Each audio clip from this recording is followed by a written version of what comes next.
En este video estaremos explicando todas las situaciones que están planteadas en la clase inicial de este curso. Algunas fueron resueltas en la propia clase presencial y otras quedaron como tarea y las explicaré a todas en detalle. Tenemos un prisma de base rectangular al cual le mediremos el largo, el ancho y la altura para luego obtener el valor de su volumen de manera indirecta.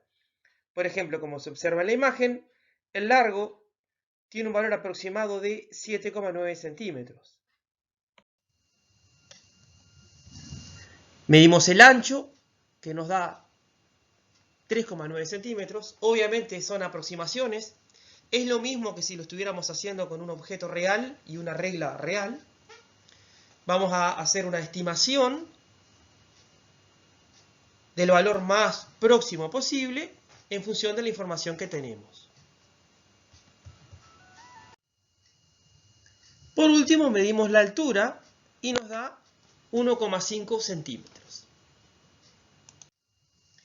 Cuando registramos una medición, además del valor aproximado que obtuvimos de la variable que estamos buscando, siempre tener presente, en un laboratorio se hace una medición que es en realidad una aproximación que podrá ser mejor o peor según la técnica que se utilice o el instrumento del que se disponga, pero siempre se trata de una aproximación. O sea, la medida siempre tiene una cierta incertidumbre, que es la mayor diferencia posible entre el resultado que se obtiene en la medición y el valor real que se está buscando. En este caso buscábamos tres valores que eran los valores de largo, ancho y altura de ese prisma de base rectangular. Utilizamos una regla común que está graduada obviamente en milímetros. Se dice que la apreciación de la regla es 1 milímetro, o sea 0,1 centímetro. Eso sería por lo que nos podríamos estar equivocando en el peor de los casos, partiendo de la base de que se coloca la regla paralela a los lados del prisma y se hace la medición de manera correcta. O sea, no confundir error con incertidumbre. Incertidumbre es algo inherente a la medición, no tiene que ver con la falta de pericia del que está realizando el trabajo. Además de registrar el valor, registramos entonces la incertidumbre, que en estos casos era la misma, usamos la misma técnica, el mismo instrumento, 0,1 centímetros, 1 milímetro. Y el valor se indica de la siguiente manera. Se coloca el resultado obtenido más menos la incertidumbre y se escribe siempre a continuación la unidad. Muy importante, los dos valores entre paréntesis, como está acá, el valor del resultado de la medición y de la incertidumbre separados por un más menos y afuera del paréntesis la unidad. Así registramos el largo, registramos el ancho y registramos la altura.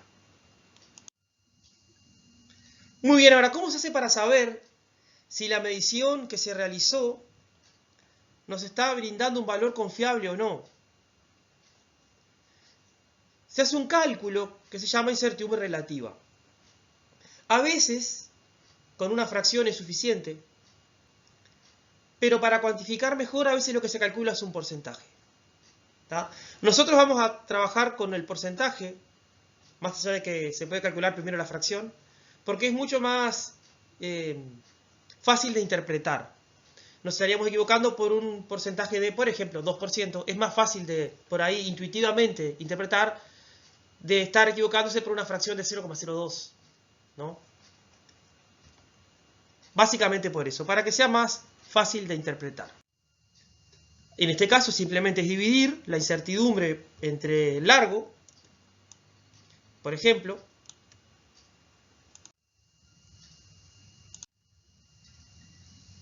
que como pueden ver acá, 0,1 sobre 7,9 es equivalente a un 79avo, lo que les decía.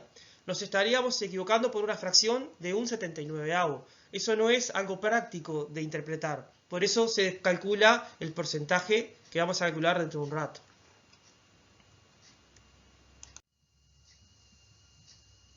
Como estamos dividiendo centímetros entre centímetros, el resultado es adimensionado, no tiene unidades. Bueno, los otros cálculos son idénticos, ¿verdad? Como les decía, después lo que se hace es calcular el porcentaje. Se puede hacer obviamente el cálculo de una vez sola. Multiplicar la fracción que se obtuvo.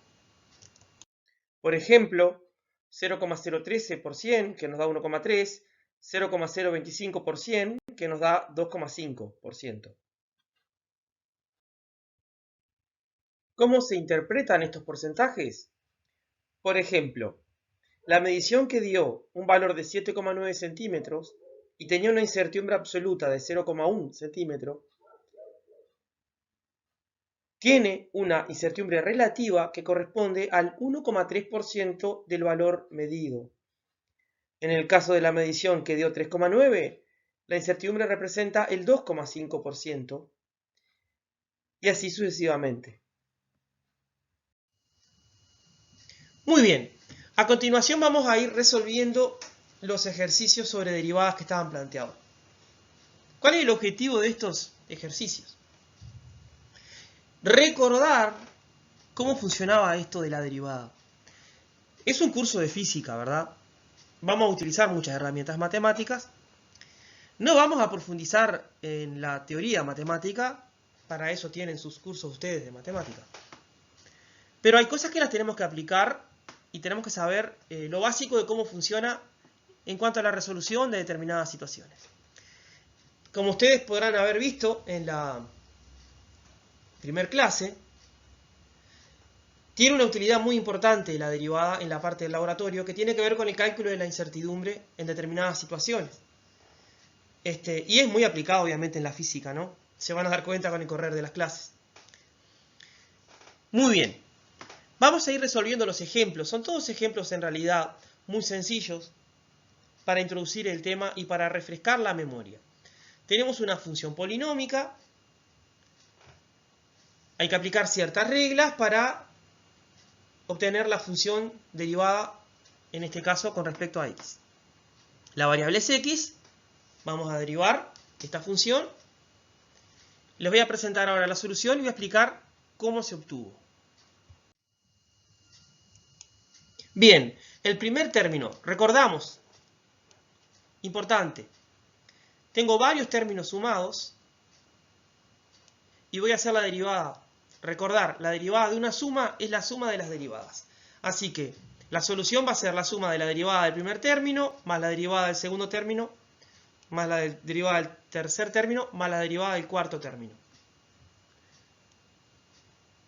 El primer término es una potencia, ¿verdad? X a la 3. El exponente queda multiplicando y la potencia baja un valor. Por eso nos queda 3 por x a la 2. Básicamente se aplica lo mismo en el siguiente término. El exponente 2 queda multiplicando y la potencia baja un valor. Por eso queda x a la 1, que simplemente se escribe x. El siguiente término, el exponente es 1. Entonces sería 1 multiplicando a x elevado a un exponente menos, que sería 0. X a la 0 es 1. Y el último término me queda la derivada 0, porque al derivar una constante, su derivada me da 0. Y acá simplemente acomodé un poco los términos para que quedara más prolijo. Siguiente función. También es polinómica. Vamos a aplicar básicamente las mismas reglas. La diferencia acá es que tienen coeficientes los términos de segundo grado y de tercer grado y de primer grado. Por lo tanto hay que aplicar que si tengo el producto de una constante por una función, la derivada va a ser la constante multiplicada por la derivada de la función. ¿Qué quiero decir con esto? Por ejemplo, cuando planteamos 3x2 y vamos a hacer su derivada, la derivada va a ser 3 multiplicado por la derivada de x al cuadrado.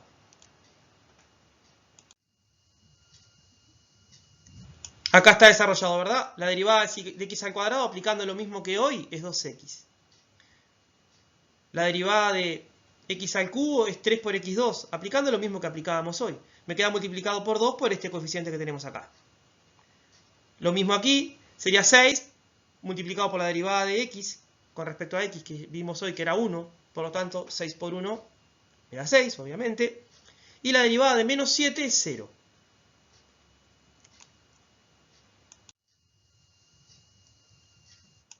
¿Qué tenemos en este ejemplo? Un producto. Dos funciones bien simples para poder introducirlo de la manera más conveniente para que le vayan agarrando la mano y esto funcione. El producto de una función que es x más 2 por otra función que es x menos 5. ¿Cómo se resolvía la derivada de un producto? Se multiplica la derivada de la primera función por la segunda función tal cual está, más la primera función tal cual está, multiplicada por la derivada de la segunda función. La derivada de la primera función nos quedaría 1, que es la derivada de x, más 0, que es la derivada de 2, que es una constante. Eso me quedaría multiplicado por la segunda función. A eso le sumo la primera función multiplicada por la derivada de la segunda, que nos queda igual que el caso anterior porque también es x más una constante. Por lo tanto, resolviendo las operaciones nos queda 2x menos 3. El siguiente ejemplo, el número 4, corresponde a una situación similar a la anterior, ¿verdad? Solo que las funciones son diferentes. También es el producto de dos funciones. Por lo tanto sería la derivada de la primera función, que es 2x más 3, ¿verdad? La derivada de x cuadrado es 2x, la derivada de 3x es 3 y la derivada de menos 3 es 0. Multiplicada por la segunda función, a eso le sumo la primera función, multiplicada por la derivada de la segunda función, la derivada de x3 es 3x cuadrado, la derivada de 3, como es una constante, es 0, por lo tanto nos quedaría de esta manera. Después lo que se hace es aplicar propiedad distributiva, hacer las cuentas, ordenar los términos, y ese sería el resultado. El siguiente ejemplo que tenemos consiste en lo que se conoce como una función compuesta o función de función. Para resolver la derivada de este tipo de funciones, lo que se aplica es lo que se conoce como regla de la cadena. ¿Por qué se dice que es una función compuesta? Primero que nada, no se trata simplemente de raíz de x, sino de raíz de una función de x. En este caso, una función polinómica de x. Para poderlo derivar, primero recordemos cómo se realiza la derivada cuando se trata de esta función que decíamos, raíz cuadrada. Acá tenemos el ejemplo de cómo se hace. La función raíz cuadrada de x, que es equivalente a x a la 1/2, ¿verdad? Por las propiedades de la potencia. Se aplica lo mismo que con las otras ecuaciones anteriores, que teníamos x al cubo, por ejemplo, x al cuadrado. Bueno, x a la 1/2. El exponente queda multiplicando, en este caso el exponente es 1/2. Y la x queda elevada a un exponente que es una unidad menor, por lo tanto 1/2 menos 1, que es menos 1/2. Aplicando las propiedades de las potencias, nos vuelve a quedar una raíz cuadrada, pero dividiendo ahora por el tema del signo negativo, ¿verdad? Esto sería si la función simplemente fuera f de x igual raíz de x. Como no se trata de f de x igual raíz de x, se trata de la función, como decíamos, de otra función. ¿Cómo se resuelve? En lugar de poner 1 sobre 2 raíz de x, se escribe 1 sobre 2 y la función, que en este caso era una polinómica, como decíamos, y se multiplica por la derivada de esa función con respecto a x. O sea, la derivada de 5x al cuadrado más 2x más 4. La derivada de 5x cuadrado es 5 por 2, o sea, 10x. La derivada de 2x es 2, la derivada de 4 es 0. Después hacemos las operaciones correspondientes, se simplifica y este sería el resultado. El siguiente ejemplo también consiste en una función compuesta, pero cambiamos, en lugar de ser raíz cuadrada, estamos usando la función seno, y además es una función del tiempo esta, no es una función de la coordenada x. La coordenada que representa la variable independiente en este caso es la t, que podría ser, por ejemplo, el tiempo. En los ejercicios y ecuaciones y temas que trabajemos, lo más común es usar funciones del tiempo. Por lo tanto, vamos a derivar más con respecto al tiempo que con respecto a x nosotros. Bien, pero es obviamente lo mismo. Es como si la t fuera una x. ¿Cómo aplico la derivada de la función compuesta aquí? Primero pienso cuál sería la derivada de la función seno, que como ustedes recordarán, la derivada de la función seno es el coseno, en este caso de 2t más 5. Y eso lo tengo que multiplicar por la derivada de la función que estaba dentro del paréntesis, que es 2. La derivada de 2t es 2. Recuerden que en este caso t es la variable, más la derivada de 5, que es una constante, o sea, 0. La derivada de 5 es 0.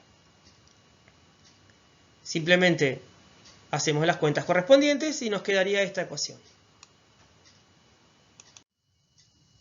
El séptimo caso combina básicamente dos cosas: función compuesta y un producto. Además tenemos una constante multiplicando. Pero eso es bien simple, ¿verdad? Una constante por una función, al derivar, me queda la constante multiplicada por la derivada de la función y ya está. Y nos quedaría de la siguiente manera. Como tenemos aquí una función coseno, la derivada del coseno es menos seno.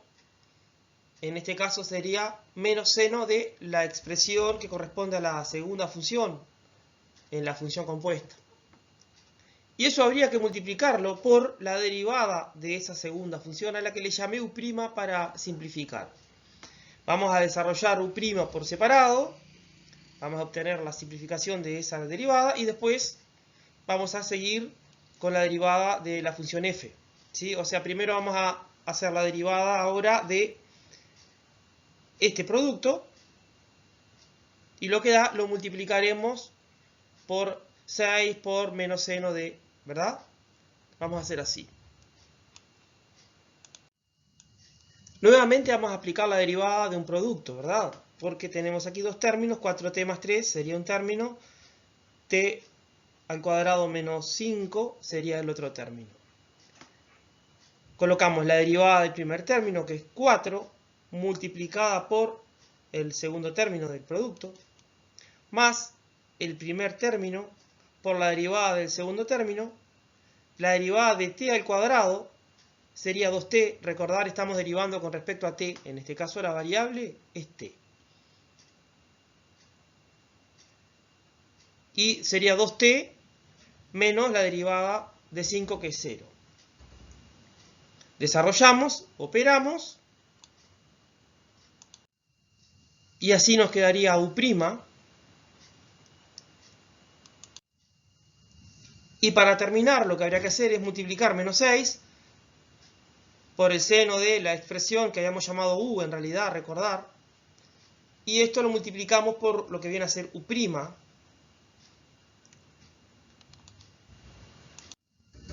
Y ahí terminaría, ¿verdad? Caso 8. Es una función exponencial. Como se resolvía era muy simple, ¿recuerdan? Es simplemente la derivada de e a la x, por ejemplo, es simplemente e a la x. La derivada de e a la t sería e a la t, si t es la variable. En este caso lo que tenemos es también función compuesta, pero es una función tan simple que me queda lo mismo. Porque t más 1, al derivarlo, me queda 1, que sería la derivada de t, cuando t es la variable, ¿verdad? Más la derivada de 1, una constante, o sea 0. Y me queda e a la t más 1. El último ejemplo combina varias de las cosas que veníamos trabajando. Función compuesta y producto, específicamente, además de la derivada de la potencia. ¿Qué tendríamos aquí? El producto entre 25t y e a la 3t t menos 8. Esos serían los dos términos. Va la derivada del primer término. Como el primer término es 25t, su derivada es 25. Multiplicada por el segundo término tal cual está. Más el primer término tal cual estaba por la derivada del segundo. La derivada del segundo término es una suma, bueno, una resta es lo mismo, ¿verdad?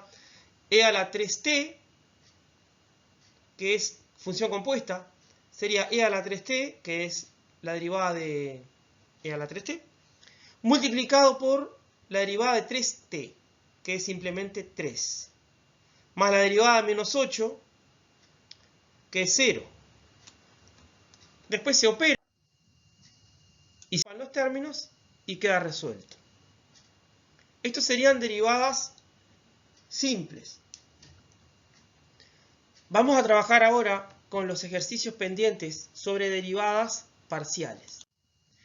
Brevemente, ¿en qué consistiría una derivada parcial? Es una función que nos va a indicar cómo se comporta la función original, en este caso f de xy, una función de dos variables. Depende de x y de y. Y para obtener las imágenes de esa función hay que elevar la x al cubo y sumarle la y elevada al cuadrado.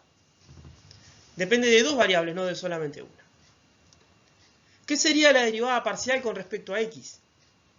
Me estaría indicando cómo sería el crecimiento de esta función si dejo constante la y supongo que solo puede variar la x. ¿Qué sería la derivada parcial con respecto a y? Ver cuál sería el crecimiento de la función si yo solamente varío la y, pero dejo fija la x. Básicamente es eso lo que precisamos entender. No vamos a ir tampoco a la teoría. Solamente vamos a aplicar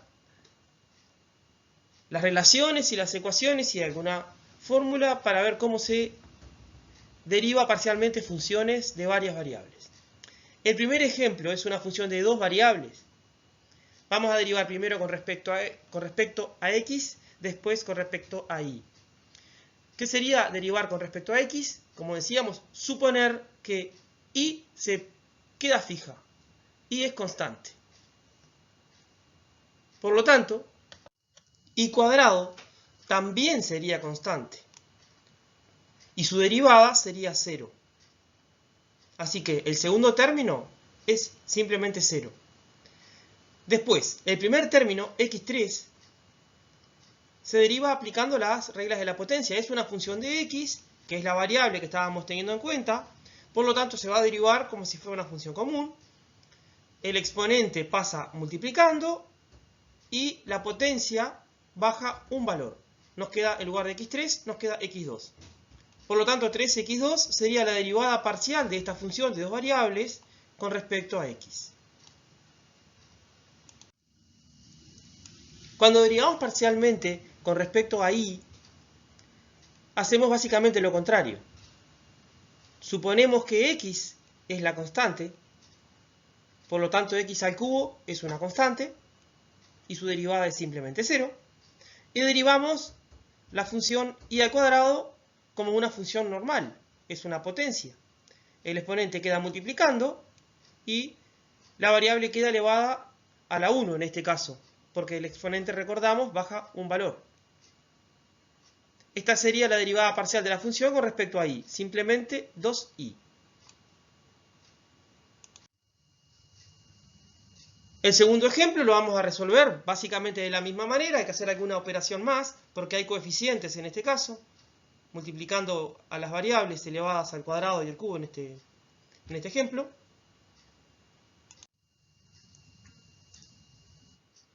Derivamos parcialmente primero con respecto a x, por lo tanto 4 por y al cubo es una constante, su derivada es 0, y 3 por x al cuadrado multiplicamos 3 por la derivada de la función, la derivada de x al cuadrado con respecto a x es simplemente 2x.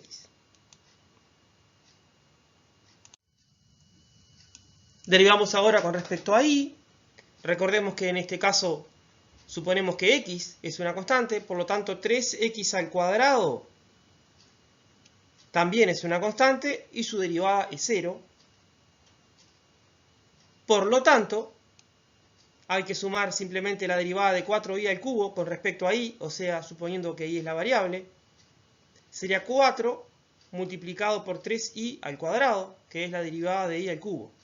Resolvemos y nos daría 12i cuadrado. El tercer ejemplo es un producto de las dos variables. Es un producto de las dos variables. Por lo tanto, no queda ninguna de las variables de modo que me quede un término constante aquí. Tendría que haber una suma o una resta. Entonces esto se comporta, van a ver ahora, como una constante multiplicando la variable para derivar. Ya lo explico mejor. Cuando derivo con respecto a y, recordar, x es constante. Cuando derivo con respecto a x, y es constante. Por lo tanto, acá estoy derivando con respecto a x, que está multiplicada por una constante. Cuando tengo, por ejemplo, 2x, la derivada es 2. Cuando tengo 5x, la derivada es 5. La derivada es la constante. Acá lo que tengo es y por x, entonces la derivada es la constante, o sea, y. Cuando derivamos con respecto a y, aplicamos el mismo razonamiento. Sería una constante, que en este caso es x, multiplicada por la variable, la derivada es la constante, o sea, x.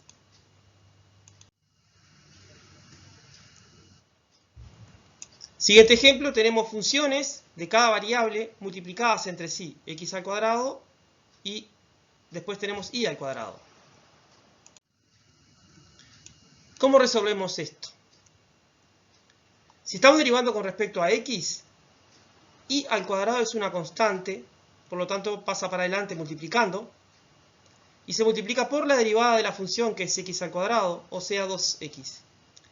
Operamos y nos queda de esta manera.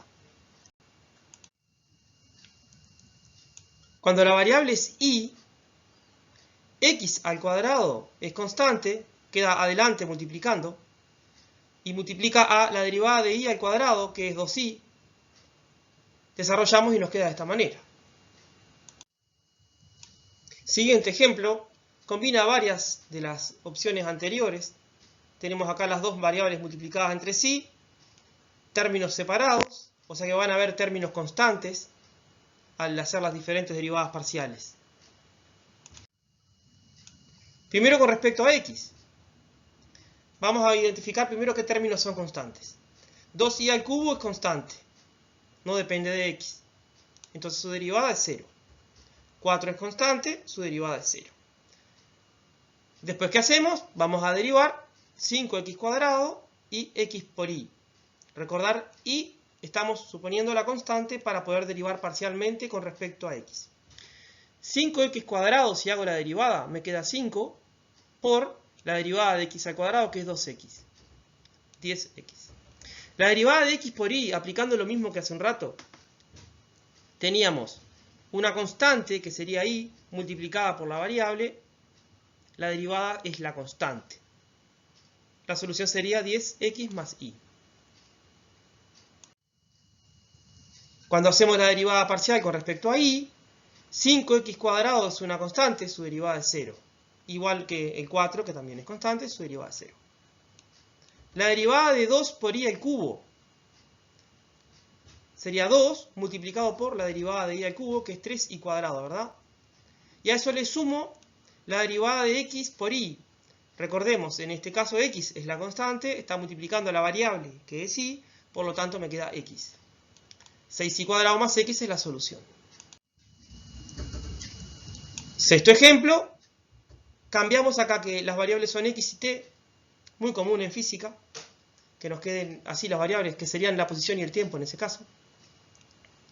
Se usa en ondas, por ejemplo. Nos queda una función seno, una constante por x más una constante por el tiempo. Vamos a hacer las derivadas parciales con respecto a x y con respecto al tiempo. La derivada del seno es el coseno, ¿verdad? Recordar, esto es una función compuesta. ¿tá? Por lo tanto va a ser la derivada del seno, que es el coseno de la expresión, multiplicada por la derivada de lo que está dentro de la expresión. O sea, multiplicado por la derivada de 4x más 5t con respecto a x. Si estoy hablando de con respecto a x, 5t es una constante, entonces acá cuando lo derivo me da 0. Y 4x es una constante multiplicada por la variable, por lo tanto me queda simplemente 4, que es la constante. Desarrollamos y nos queda de esta manera. Cuando hacemos la derivada parcial con respecto al tiempo, aplicamos básicamente el mismo procedimiento. Nos queda también coseno de lo que está dentro de la expresión, dentro del paréntesis, multiplicado por la derivada de 4x más 5t, pero con respecto al tiempo ahora. Si estoy derivando con respecto al tiempo, 4x es una constante. 4 por x es una constante. Su derivada es simplemente 0. Y sería 5 multiplicado por el tiempo, o sea, una constante por la variable. La derivada me da la constante. El siguiente ejemplo combina, además de lo que habíamos visto, multiplicar por una constante. Hacemos la derivada con respecto a x primero. Nos queda siempre la constante multiplicada por la derivada de la función, que es compuesta, ¿verdad? Por lo tanto nos queda la derivada de coseno es menos seno, por menos seno de la expresión, ¿verdad? Por la derivada de 2x más 4t más 7 con respecto primero a x. Si derivo con respecto a x, acá me queda simplemente 2. 4t, si estoy derivando con respecto a x, 4t es una constante, no depende de x. Su derivada es 0. Y la derivada de 7, que es una constante, también es 0.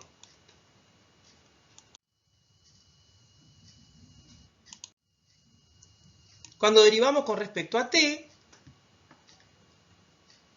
el primer término,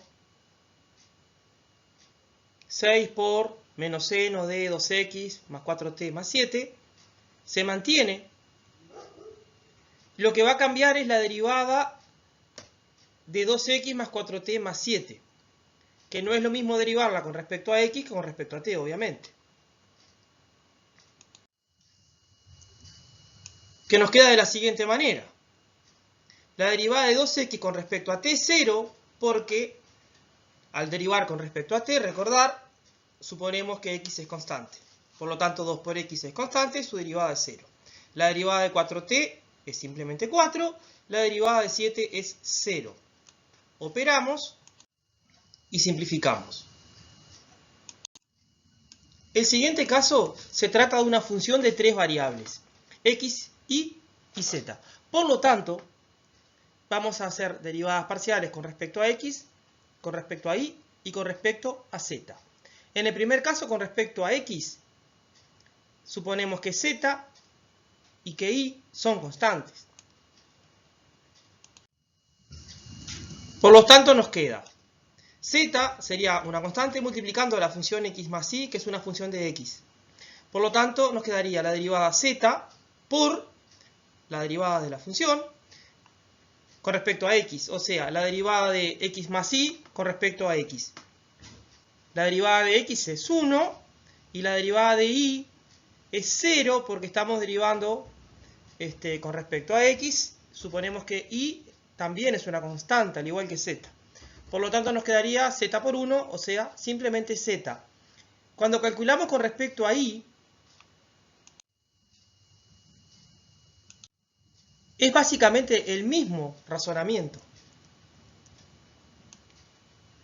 También nos queda la z multiplicando, y lo único que cambia es que ahora la derivada de x es 0, porque pasa a ser constante al estar derivando en función de y, y la derivada de y es la que vale 1. La derivada de y es la que vale 1.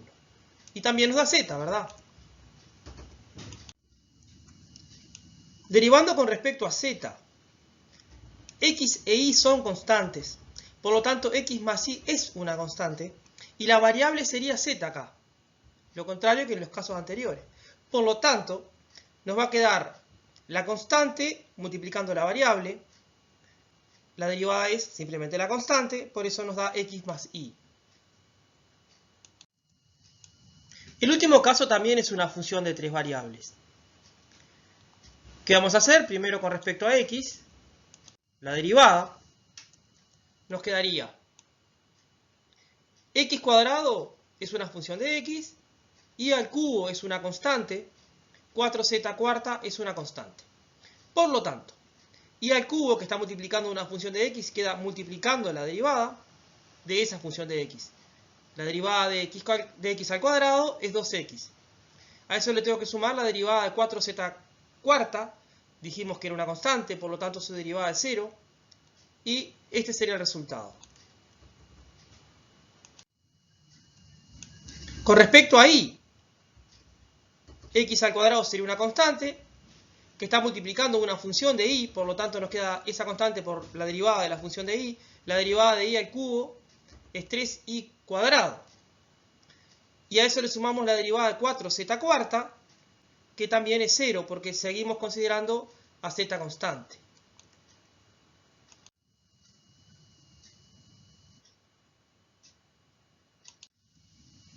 Cuando derivamos con respecto a z, x cuadrado por y cubo es una constante.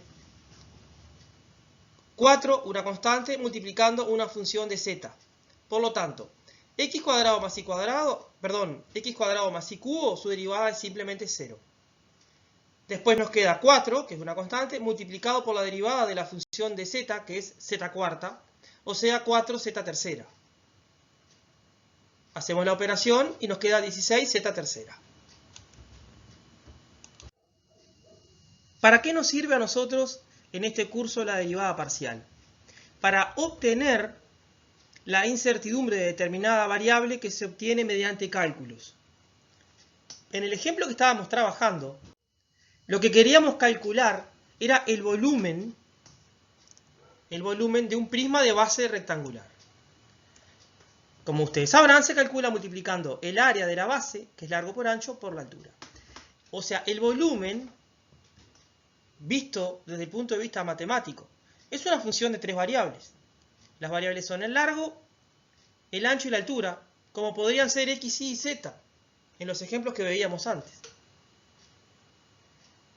¿Cómo se obtiene la incertidumbre del volumen? Aplicando esta ecuación que tenemos aquí, que nos dice que tengo que sumar tantos términos como variables haya. ¿Qué quiero decir? Si lo que quiero calcular, que es el volumen, tiene 3 variables, van a haber 3 términos para sumar. Uno que corresponde a cada variable. En esos términos se incluye la derivada de la función, en este caso el volumen, con respecto a cada variable, o sea, con respecto al largo, con respecto al ancho, con respecto a la altura. Y cada término se va multiplicando por la incertidumbre de esa variable, o sea, del largo, del ancho y de la altura.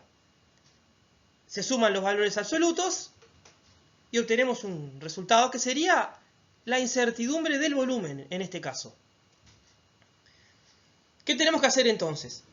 Y es conveniente que lo apliquen en los casos que trabajemos. Siempre que queramos obtener algo mediante cálculos, y esos cálculos se hacen a partir de variables que fueron obtenidas mediante mediciones, por ejemplo, en este caso el volumen, se deriva parcialmente con respecto a cada variable y después se aplica la ecuación. La derivada parcial del volumen con respecto al largo, ¿cómo sería?